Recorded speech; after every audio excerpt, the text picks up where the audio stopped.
立法院这款刑事法修正案三读通过，送去行政院。行政院昨已经提出复议，请总统赖清德来评估。若国民党团的总调鲍坤基是提出质疑，讲若准复议失败，行政院长杜英泰敢会落台负责？杜英泰表示，依照宪法是无实质这款选择的。伊电导阁建议鲍坤基会使提出不信任案，要求行政院总辞。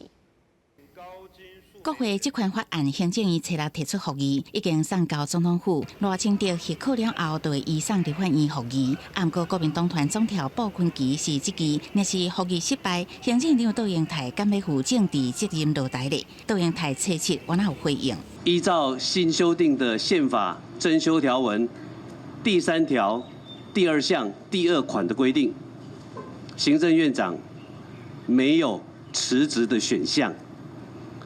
不过，我倒是要提醒傅昆萁委员，您有第3款的选项，你要不要放弃？杜英泰颠倒问鲍坤基敢要放弃倒告权，双方搁在议论。民进党团挺杜英泰，不过因为复议案表决的席次输予那边，要搁招6个拿委换过来。民众党团是批评行政院的复议7大理由是伫造谣言、放风声。拿委赖书宝也批评杜英泰是伫立法院宣战。不过你把行政院自己当太上皇一样。